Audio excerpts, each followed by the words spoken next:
That's why hanging out with you is a no. Like I said, it would be a funny idea he could have played with the music video to avoid that, that explicit line. And then people would have been like, oh, he's talking about Cocoa Puffs. It could have been really, really well played. But I'm pretty sure he probably pitched that idea, and maybe someone on the record deal side said no, and it was like, we're not doing it at all. People aren't stupid or something like that. But he could have been like, no, like I meant Coco, you know what I mean? It would have been funny, man. It would have been funny. But yeah, Sweet, man. Definitely my category C song. It just had a great vibe to it.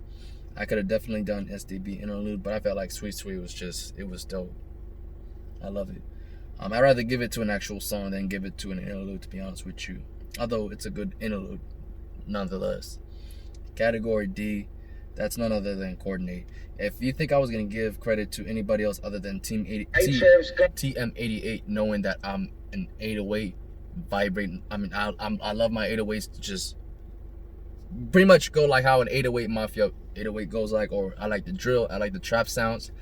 So you got to understand, when an 808 is rocking, vibrating, and it's heavy, that definitely is my preferred sound, and nobody does it better than TM88. Simple as that. Hey, Chad, you know the fuck up, nigga. You know what I'm talking about? Nigga, you know what I'm talking about? But when do that's really why I got it in category D, for the production. TM88. I see the name, that's it. Done. And I love the build up. When you get that little bit. Boom. And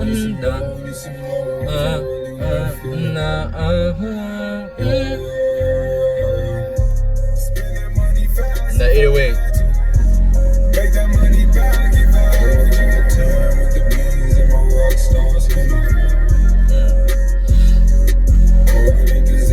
And this beat just fits Travis's energy on this song so well. And the ad-libs too. Brings the most out of the ad-libs too.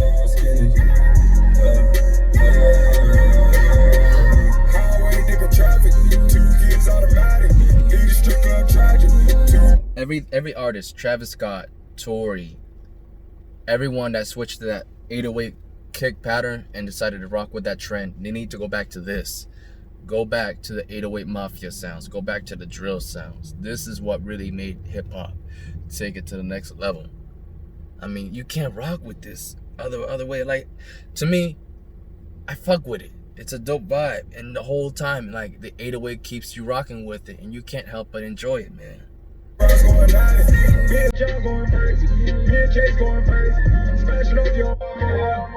might fear my ideas when it's time to pop pills and pop sales. When I'm in a fight jail, you're right here. Every time we drop out, we drop chills. Trying to tell you, ain't nobody out here going home. Out here going home. You been working hard, you going home. You been going home. There you go. That's my category D right there. To me, it's a great production song, man. That's really, in my opinion. And like I said, TM88 is the king, man. You know what I mean? Metro Boomin is great too. Southside can come in with a great beat, but hey, I'm gonna give it to TM88, man. He is, man. He is who he is. So, and this is the guy who definitely works close in hand with Juicy J, and really, to me, phenomenal combination. And what I like about Juicy J is most of the time he uses his platform for positive ways. Yeah, he goes in hard like an OG, but then there's times where, yeah, he's gonna educate brothers. And I like that about Juicy. I really do. Like, Juicy got some, like, I don't want to like make him sound any other way, but like, he just got substance in him, man. He's cool. He's down to earth. I fuck with him on that. That's another dude who I have yet to see Tory work with that honestly would be a great collab. Honestly, man. Two down to earth cats together, it'd be dope. But yeah, that's my category D song featuring Black Youngsta and T.I., of course, with that opening verse right there. Pretty dope. And category E, the best song on here. Everything's Perfect. To me, it fills all the other categories. It could be also another lead single for like a category A joint. Category B, it has some really good tie-ins with the lyrics. Category C, the vibe is so beautiful, chill. The production is great. I mean, great job sampling the beat. So, you know, I already told you who did it. Those guys did a great job, man. And of course, how could you forget Bryson Tiller? In my opinion, the best feature overall on this album. Everybody was great, but Tiller killed it. In fact, I would say for a good minute, Tiller outperformed Travis on the song, on his own song. I'm gonna say it. Tiller outdid Travis. His verse alone destroyed both of Travis's attempts, but not saying that Travis was bad. He was solid, but Tiller was just infectious, and he just coming off strong from that Trap Soul album. Like, nobody's stopping this dude. 2016 was, in my opinion, the best year in hip-hop. Oh, I love 2016. 2016 was wonderful. What a beautiful year. All right. Birds in the Trap Sing Mcknight dropped. Let me double check. You had Travis Scott dropping Birds in the Trap Sing Mcknight. You had man, who else? You had August. Let me see, when did this drop? Yeah, September 2, 2016. Oh my God. So Birds in the Trap dropped in September 2016. A month before that, Tory dropped I Told You. And then after, it was crazy. August was all Tory with I Told You. September, Birds in the Trap Sing Mcknight by Travis Scott. When was Trap Soul dropped? Let me see. Was it 2015? I'm hoping. Yeah, it was 2015. Man, imagine Trap Soul coming out in October of 2016. That would have been game over. I still think 2016 is still the best year in hip-hop. And then 2 months later, November, The Weeknd comes through with Starboy. So 2016 was a highlighted year, especially for the holidays. I mean, everyone got a gift.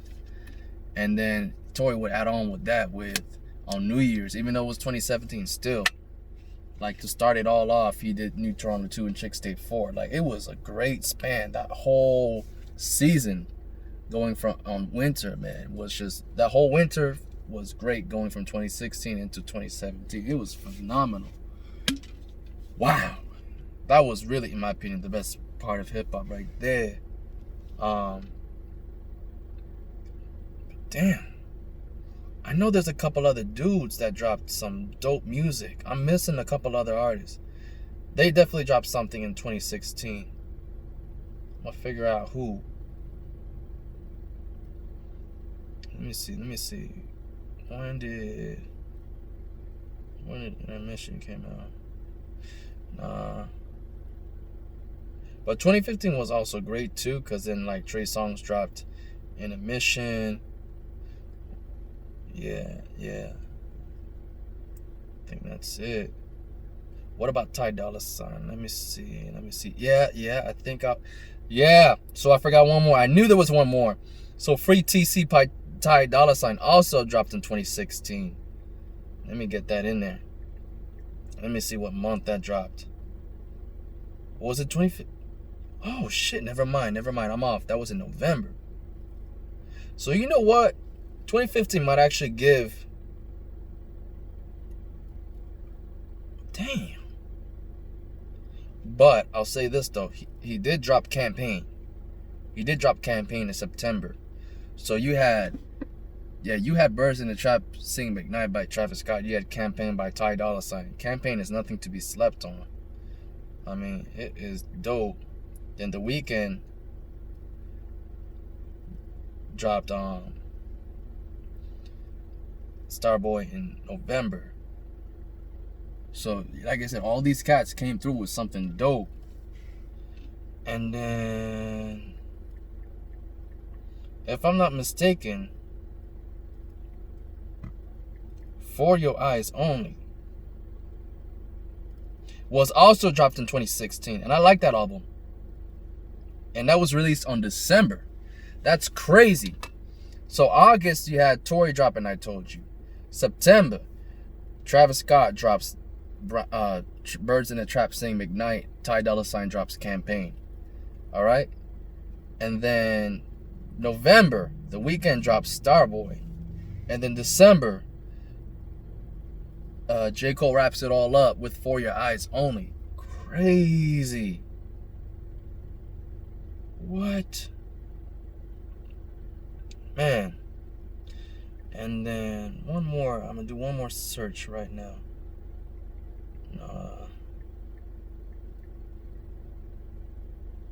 Yeah.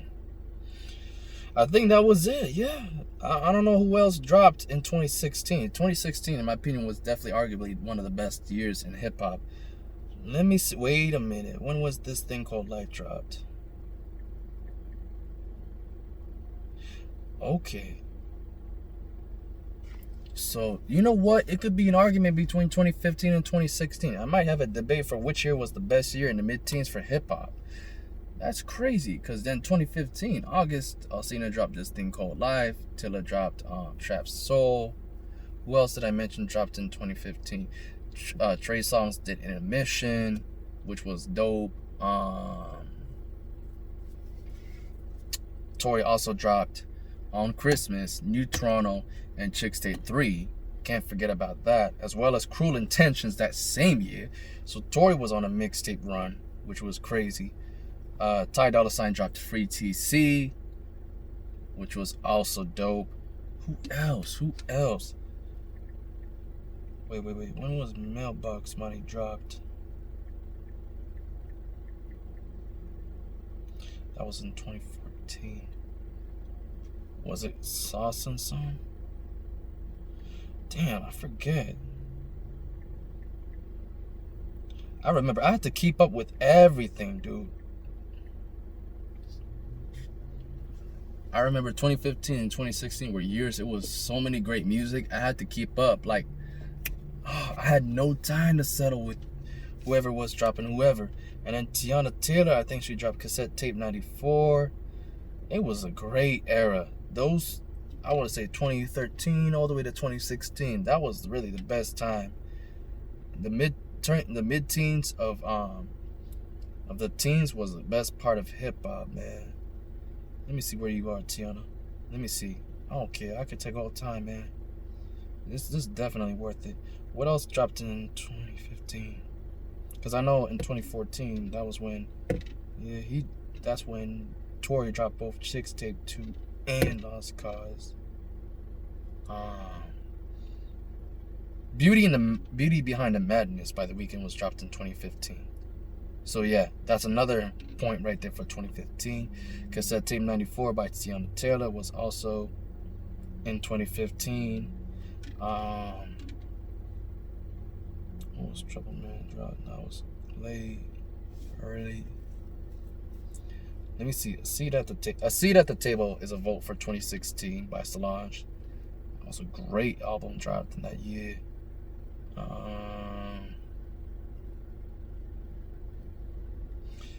Let's see.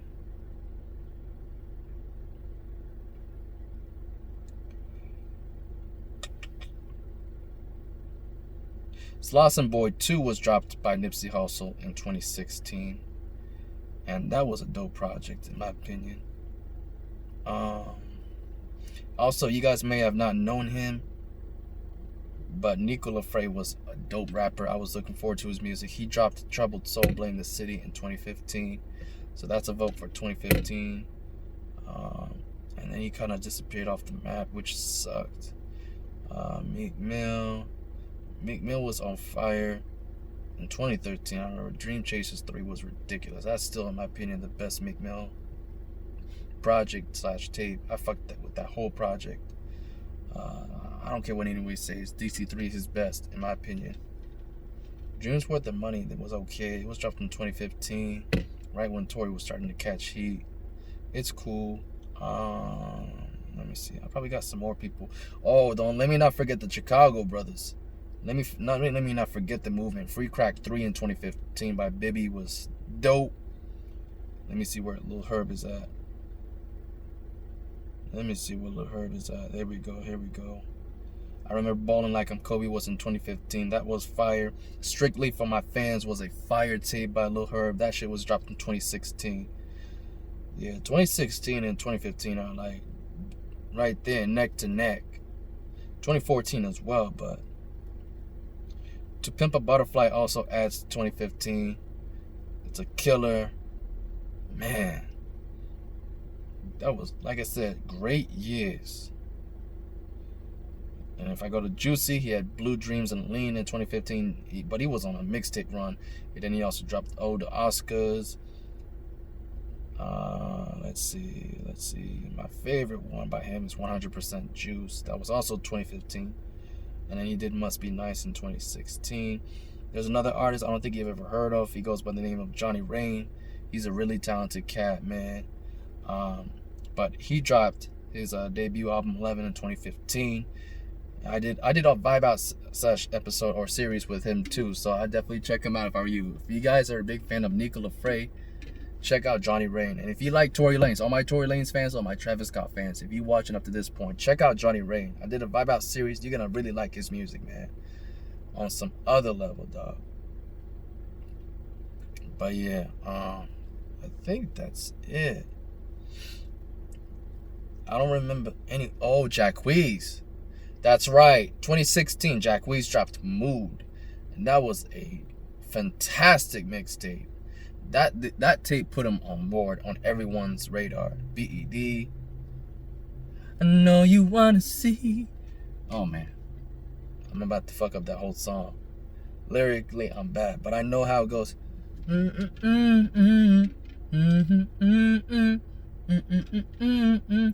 know you wanna see. And my BED. Running slowly. Future, let's see. When did Future drop? Purple Rain came in 2016. 56 Nights came in 2015. Dirty Sprite 2, that's the one I'm looking for. That was 2015. Okay, now we really lit. Okay, I'm gonna have to cover G.O.D. He's a Boston native rapper one of these days. Y'all need to hear his music, as well as a Las Vegas native artist I'm gonna cover too, named Euros. Both those cats were fire. Let's see, what project Euros dropped in that year? Fuck, I don't remember. I think AOA in 2015. But G.O.D., he's really good. I definitely check out TOTB 2. This is Only the Beginning 2. That was dropped in 2015, hosted by DJ Holiday. Solid tape. But another big artist who I almost forgot, Eric Bellinger. Do drop back-to-back fire projects. So Cuffing Season 1 was in 2015. That was a highlight. Oh my God. Now I gotta think about that. Cuffing Season 1 and Trap Soul in the same year. That's ridiculous. But he dropped eventually in 2016. So he's giving 2016 another fire project. And then of course, in between, Cuffing Season Part 2 is also in 2015. But to me, it still gets overshadowed by the first one. And then he also dropped Eric B for President Term 1 in 2016. But I wasn't really feeling that one. That's when he started doing that trapping shit. I'm like, nigga, calm down. You an R&B artist. Slow the fuck down. And then another great artist who you guys never heard of. I really suggest this right now. Forget everybody else that I just mentioned. Search up Blueberry Vapors. Alright? If you're watching right now, look at this tape. Blueberry Vapors by Elijah Blake. On my life. Go to DatPiff or livemixtapes.com. Download the tape. It's only 10 tracks long. You will vibe out with that project. I promise you on that. That's some beautiful vibes right there. And then you come back to me. If you like that, I'll definitely give you more artists to check out. It's very similar like Johnny Rain. But for the fact, I can give you one project on my life that you will fuck with. That's Elijah Blake, Blueberry Vapors. That was dropped in 2016. So now I'm leaning more towards 2016 once more. But yeah, like I said, it's 16 versus 15. Man. And then let me see. When did Drake drop Nothing Was the Same? I think that was 2013. It was an early one.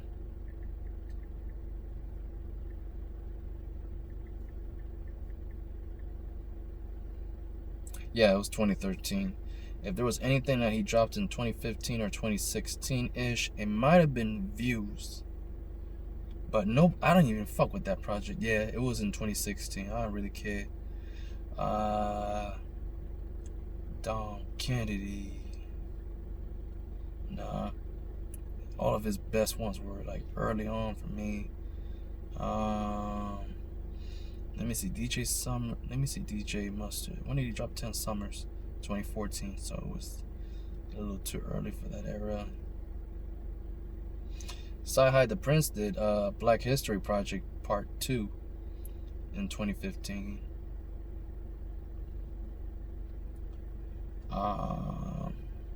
If anyone fucked with Boogie, he dropped The Reach in 2015.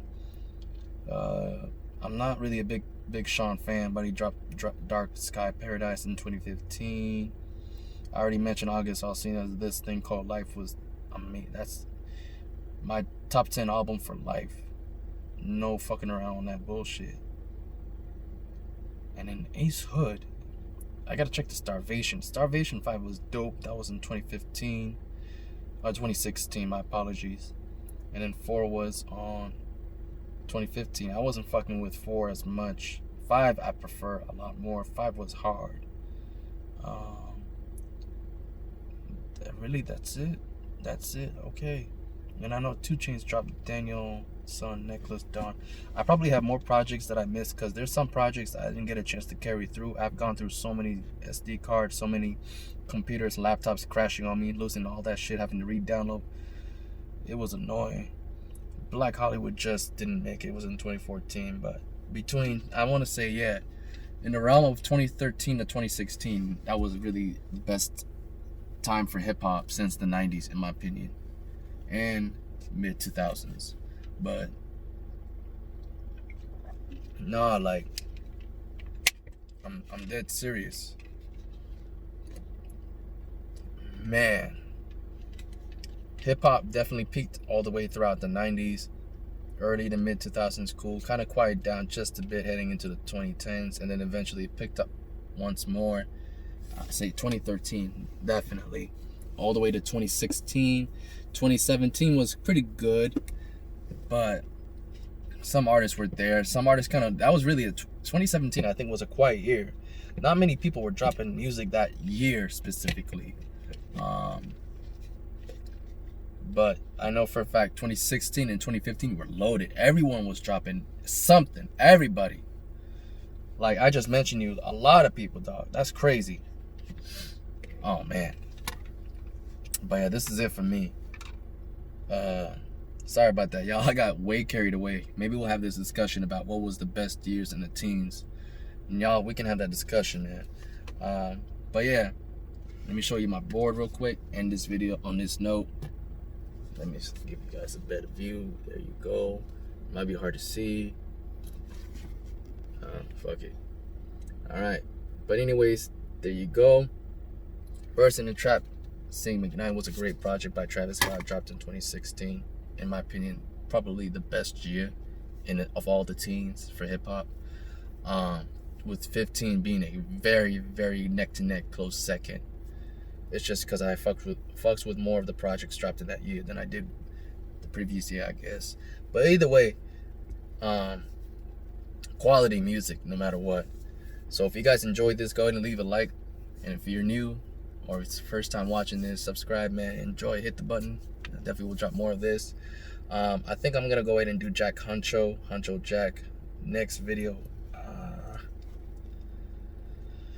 We'll see. Or I might just, you know what? I might just skip it all together. Because it was kind of like a collab between Travis Scott and Quavo. But I want to just focus on Travis Scott exclusively. So